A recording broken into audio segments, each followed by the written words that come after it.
ಅಮ್ಮು, ನಿನಗಿವತ್ತ ಪಪ್ಪು ಹೆಂಗೆ ಮಾಡ್ತಾರಂತ ಹೇಳ್ಕೊಡ್ಲಿ? ಹೇಳಿಲ್ಲ ಮಮ್ಮಿ. ಆದ್ರೆ ಇದನ್ನ ಎದ್ರ ಜೊತೆ ತಿನ್ಬೇಕಾ? ಅನ್ನದ ಜೊತೆ, ಚಪಾತಿ ಜೊತೆ, ಯಾವುದ್ರ ಜೊತೆ ಬೇಕಾದರೂ ತಿನ್ಬೋದು. ಮತ್ತು ಈಸಿಯಾಗಿನೂ ಡೈಜೆಸ್ಟ್ ಆಗ್ತೈತಿ. ಅದಕ್ಕೆ ನಾ ಈಗ ಕುಕ್ಕರ್ ಒಳಗೆ 2 ಕಪ್ ಅಷ್ಟು ತೊಗರಿಬೇಳೆ ಹಾಕತ್ತೀನಿ. ಇದಾದ್ಮೇಲೆ ಇದಕ್ಕೆ 2 ಬಟ್ಲಷ್ಟು ನೀರು ಹಾಕಿ ಚೆಂದಾಗಿ ತೊಳ್ಕೊಬೇಕು. ಎಷ್ಟು ಸತಿ ತೊಳಿಬೇಕು ಮಮ್ಮಿ? 1-2 ಸತಿ ಆದ್ರೆ ಸಾಕು. ಆದ್ರೆ ಅಟ್ಲೀಸ್ಟ್ 2 ಸತಿ ಆದರೂ ತೊಳಿಯಬೇಕು.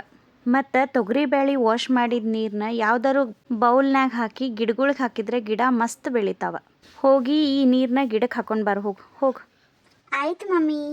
ಈಗ ಇದ ಕುಕ್ಕರ್ಗೆ 4 ಕಟ್ ಮಾಡಿದಂಥ ಟೊಮ್ಯಾಟೊ, 1 ಸಣ್ಣಗೆ ಕಟ್ ಮಾಡಿ ಇಟ್ಕೊಂಡಂಥ ಉಳ್ಳಾಗಡ್ಡಿ, 2 ಹಸಿಮೆಣಸಿನ್ಕಾಯಿ, 1 ಚಮಚ ಖಾರದ ಪುಡಿ ಮತ್ತು ಅರ್ಧಕ್ಕಿಂತನೂ ಕಮ್ಮಿ ಅರ್ಶಿನ ಪುಡಿ, 1 ಚಮಚ ಅಟ್ಟ ಸಕ್ರೆ ಮತ್ತು 1 ಮೀಡಿಯಮ್ ಸೈಜ್ ಬೆಳ್ಳುಳ್ಳಿ ಹೆಸಳನ್ನ ಹಾಕ. ಇದಾದ್ಮೇಲೆ ಯಾವ ಕಪ್ ಒಳಗೆ 2 ಕಪ್ ತೊಗರಿಬೇಳೆ ಹಾಕೊಂಡಿರ್ತೀಯೋ ಅದೇ ಕಪ್ಪಿಂತ್ರ 4 ಕಪ್ ನೀರು ಹಾಕು. ನೀರು ಎಷ್ಟು ಇರ್ಬೇಕಂದ್ರೆ ಜಸ್ಟ್ ತೊಗರಿಬೇಳೆ ಕವರ್ ಆಗಬೇಕು.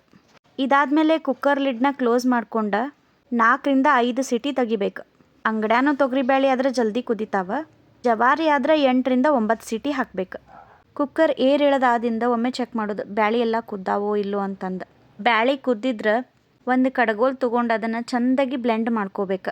ಬ್ಯಾಳೆ ಒಳಗೆ ಹಾಕಿದಂಥ ಟೊಮ್ಯಾಟೊ, ಉಳ್ಳಾಗಡ್ಡಿ, ಮೆಣಸಿನ್ಕಾಯಿ ಬ್ಲೆಂಡ್ ಮಾಡ್ಕೊಂಡು ಟೋಟಲ್ ಬ್ಯಾಳೆ ಕ್ರೀಮಿ ಟೆಕ್ಸ್ಚರಿಗೆ ಬರಬೇಕು. ಪಾಪು ಇಲ್ಲಿ ನೀ ನೆನ್ಪಿಟ್ಕೋ, ಬ್ಯಾಳೆ ಒಳಗೆ ಹಾಕಿದ್ದೆಲ್ಲ ಇಂಗ್ರೀಡಿಯೆಂಟ್ಸು ಫ್ಲೇವರ್ ಸಿಗ್ತಾವ. ಇದಾದ್ಮೇಲೆ ಗ್ಯಾಸ್ ಮೇಲೆ ಒಂದು ಬೋಗಾಣಿ ಇಡೋನು. ಗ್ಯಾಸ್ ಫ್ಲೇಮ್ ಹಚ್ಚಿ ಅದನ್ನು ಸ್ಲೋ ಇಡೋನು.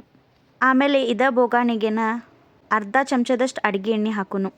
ಇದಾದ್ಮೇಲೆ ಅರ್ಧ ಚಮಚದಷ್ಟು ಸಾಸ್ವೆ, ಅರ್ಧ ಚಮಚದಷ್ಟು ಜೀರಿಗೆ ಸಾಸ್ವೆ ಚಟ್ಪಟ್ ಅಂತ ಸೌಂಡ್ ಮಾಡಾಕತ್ಮೇಲೆ 1 ಜಜ್ಜಿ ಇಟ್ಕೊಂಡಂಥ ಬೆಳ್ಳುಳ್ಳಿ, 1 ಚುಟ್ಕಿ ಹಿಂಗ, 1 ಎಸಳ ಕರಿಬೇವು ಹಾಕಿದ್ರೆ ಪಪ್ಪುಗೆ ಬೇಕಾಗಿರೋ ಒಗ್ಗರಣೆ ರೆಡಿ ಆಗ್ತೈತಿ. ಇದಾದ್ಮೇಲೆ ಬ್ಲೆಂಡ್ ಮಾಡಿ ಇಟ್ಕೊಂಡಂಥ ಬ್ಯಾಳೆ ಮಿಕ್ಸ್ಚರ್ನ ಈ ಒಗ್ಗರಣೆ ಒಳಗೆ ಸೇರಿಸೋನು. ಆಲ್ರೆಡಿ ಬ್ಯಾಳೆ ಕುದಿಯುವಾಗ ಸ್ವಲ್ಪ ನೀರು ಹಾಕಿರೋದ್ರಿಂದ ಇಲ್ಲಿ ನೀರು ಇನ್ನೂ ಸ್ವಲ್ಪ ಹಾಕ್ಕೊಳ್ಳೋನು. ಪಪ್ಪು ಒಂದು ಸ್ವಲ್ಪ ಗ್ರೇವಿ ಟೈಪ್ ಬೇಕಂದ್ರೆ ಕಮ್ಮಿ ನೀರು ಹಾಕೋ, ಇಲ್ಲ ಸಾಂಬಾರ್ಗತೆ ಬೇಕಂದ್ರೆ ಇನ್ನೂ ಸ್ವಲ್ಪ ನೀರು ಹಾಕೋ. ಇದಾದ್ಮೇಲೆ 1 ಚಮಚದಷ್ಟು ಉಪ್ಪು, ಸಾಂಬಾರು ಪುಡಿ ಹಾಕ್ಕೊಂಡು 1-2 ನಿಮಿಷ ಕುದಿಸ್ಕೊಂಡ್ರೆ ಪಪ್ಪು ರೆಡಿ. ಹೈ ಇನ್ ಪ್ರೋಟೀನ್ ಮತ್ತು ಈಸಿ ಟು ಡೈಜೆಸ್ಟ್ ಈ ಪಪ್ಪುನ ನೀನು ಎಷ್ಟು ಕುದಿಸ್ತಿ ಅದರದ್ದೆಲ್ಲ ಫ್ಲೇವರ್ ಚೆಂದಾಗಿ ಮಿಕ್ಸ್ ಆಗ್ತೈತಿ. ಈ ಪಪ್ಪುನ ಬಿಸಿ ಬಿಸಿ ಅನ್ನದ ಜೊತೆ ಮ್ಯಾಲೊಂದು ಸ್ವಲ್ಪ ತುಪ್ಪ ಹಾಕ್ಕೊಂಡು ತಿಂದ್ರೆ ಪಪ್ಪು ಡೈಲಿ ತಿನ್ಬೇಕು ಅನ್ನಿಸ್ತೈತಿ ಪಾಪು ನಿಂಗೆ. ಹೌದಾ ಮಮ್ಮಿ? ಹಾಂ ಅಮ್ಮು, ಟೇಸ್ಟ್ ಮಾಡೋನು ಪಪ್ಪು ಹೆಂಗೈತಂತಂದ. ಭಾಳ ಸುಡಾಕತ್ತೈತವ, ಚಮಚಲೆ ಟೇಸ್ಟ್ ಮಾಡೋನು. ಹಾಂ ಮಮ್ಮಿ. ಮೊದಲ ನಾ ತಿಂತೀನಿ ತಡಿಯ, ಮಸ್ತ್ ಆಗೈತಿ. ನೀ ನೋಡಿ ಹೆಂಗಾಗೈತಿ. ಸುಡಾತೈತೆ ಮಮ್ಮಿ.